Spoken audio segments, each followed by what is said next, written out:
నమస్తే welcome to our channel. ఏపీలో YCP మత విద్వేషాలు రెచ్చగొట్టే ప్రయత్నం చేస్తుందన్నారు సీఎం చంద్రబాబు నాయుడు. కుల మత ప్రాంతీయ విద్వేషాలను రెచ్చగొట్టి లబ్ధి పొందేందుకు వైసీపీ అధ్యక్షుడు జగన్ కుట్రలు చేస్తున్నారని మండిపడ్డారు. అబద్ధాలు ప్రచారం చేస్తూ ప్రజల మధ్య చిచ్చు పెట్టాలని ప్రయత్నిస్తున్నారు అంటూ ఆగ్రహం వ్యక్తం చేశారు.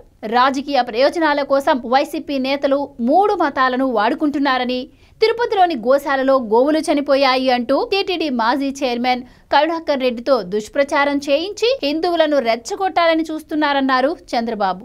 వహుబిల్లు పైన వైసీపీ అసత్య ప్రచారం చేస్తుందన్నారు.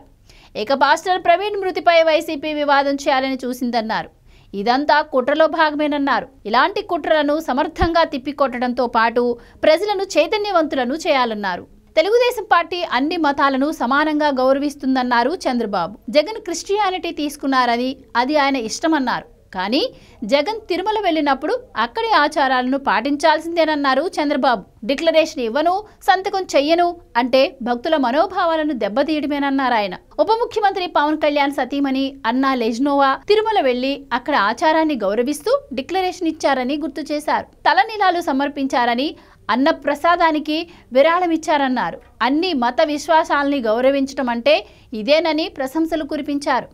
జగన్ మతాన్ని దాచుకునే ప్రయత్నం ఎందుకు చేస్తున్నారని ప్రశ్నించారు చంద్రబాబు. భార్యతో కలిసి ఆలయానికి వెళ్ళకపోవడం ఏ ధర్మమో అంటూ దుయ్యబట్టారు. ఇక అధికారులు అవినీతిపైన కూడా ఆయన సీరియస్ అయ్యారు. మంత్రులకు శాఖలపై పూర్తి పట్టుండాలన్నారు చంద్రబాబు. అధికారులు ఎవరైనా అవినీతికి పాల్పడుతుంటే నియంత్రించాల్సిన బాధ్యత వారిదేనని స్పష్టం చేశారు. ఇటీవల కొందరు అధికారులు అవినీతి వ్యవహారాలు తరచూ చర్చనీయాంశం అవుతున్నాయని, ఇది ఎంతమాత్రం ఉపేక్షించేది లేదన్నారు. ప్రజలు అన్ని గమనిస్తున్నారని, మంత్రులు సీరియస్గా వ్యవహరించాలన్నారు. అలాగని ముందు వెనుక చూడకుండా దూకుడుగా వెళ్లమని తాము చెప్పడం లేదన్నారు. దేనికైనా ఒక పద్ధతి ఉంటుందని, మీ పరిధిలోని అధికారులు ఎవరైనా తప్పు చేస్తుంటే పద్ధతి మార్చుకోవాలని, అప్రమత్తం చేయాలని సూచించారు. అప్పటికి వినకపోతే చర్యలు తీసుకుందామన్నారు.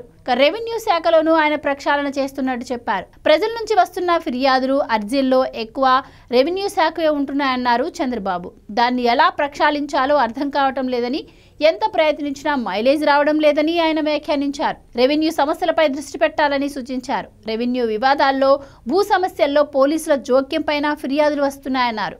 అలా జరగకుండా చూడాలన్నారు. గత ప్రభుత్వ హయాంలో పోలీసుల్ని ప్రయోగించి కొన్ని రెవెన్యూ వివాదాల్ని సెటిల్ చేయించేందుకు ప్రయత్నించారని, వాటిపై ఇప్పుడు ఫిర్యాదులు వస్తున్నాయన్నారు చంద్రబాబు. రాజధాని అమరావతిలో శాసనసభ, హైకోర్టు, సచివాలయ టవర్ల నిర్మాణం, మౌలిక వసతుల అభివృద్ధి 3 ఏళ్లలో పూర్తి చేయాల్సిందేనన్నారు. ఇవన్నీ పూర్తి చేసిన తర్వాత ఎన్నికలకు వెళ్తామన్నారు. కొత్తగా నిర్మించే అసెంబ్లీ భవనంలో ఇంటర్నల్ లేఅవుట్, వసతులు ఎలా ఉండాలి, అందరికీ ఆమోదయోగ్యంగా సౌకర్యంగా ఉండేందుకు ఎలాంటి చర్యలు తీసుకోవాలన్న అంశంపై సలహాలు, సూచనలు ఇచ్చేందుకు శాసనసభాపతి అయ్యన్నపాత్రుడి ఆధ్వర్యంలో మంత్రులు పి నారాయణ, కేశవ్, లోకేష్, నాదెండ్ల మనోహర్లతో కమిటీ వేస్తున్నట్టు ప్రకటించారు చంద్రబాబు.